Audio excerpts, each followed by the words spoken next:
السلام علیکم۔ تمہیں دوسروں سے کیا لینا؟ کیا تمہارے لیے اللہ کافی نہیں؟ اور پھر جب اللہ سے محبت ہو جائے تو اللہ ہر جگہ ہر چیز میں نظر آتا ہے۔ تم دعاؤں کے پورا ہونے پر یقین نہیں رکھتے، ورنہ کیا کچھ نہیں ہو سکتا تہجد کی دعاؤں سے۔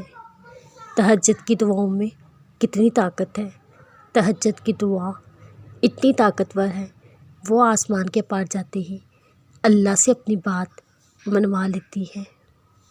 محبت تو یہ ہے سردی میں ٹھنڈے پانی سے وضو کر کے اللہ کے سامنے سجدہ کرنا۔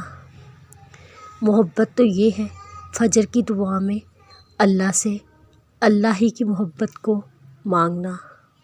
محبت تو یہ ہے نیلے آسمان کو تکتے ہوئے اللہ کو یاد کرنا۔ محبت تو یہ ہے اللہ کے سامنے سجدہ کر کے اپنے گناہ قبول کرنا، کیونکہ فجر کی نمازوں کی شروعات کی پہل ہوتی ہے۔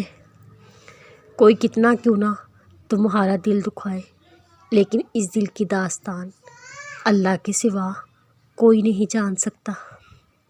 اب میں مایوس نہیں ہوا کرتی، اب ہر فیصلہ اللہ پر چھوڑا کرتی ہوں۔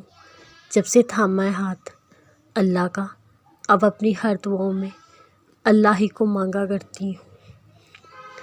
وہ آسمان کو دیکھنے لگی اس یقین سے اللہ سن رہا ہے، اور کہنے لگی پیارے اللہ، آپ تو سب کچھ کر سکتے ہیں، آپ میری اس تھکاوٹ کو دور کر دیں۔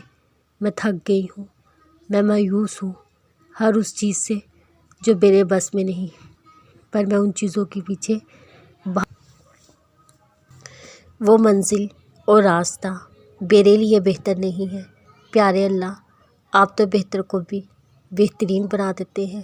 پھر میری اس مایوسی اور تھکاوٹ کو دور کر دیں۔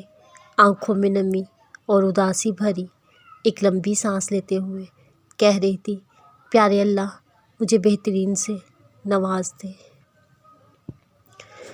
اگر دروازہ بند ہے تو ان دروازوں پہ ایک دستک تو اللہ کیسے نہیں بدلے گا تمہارا دل۔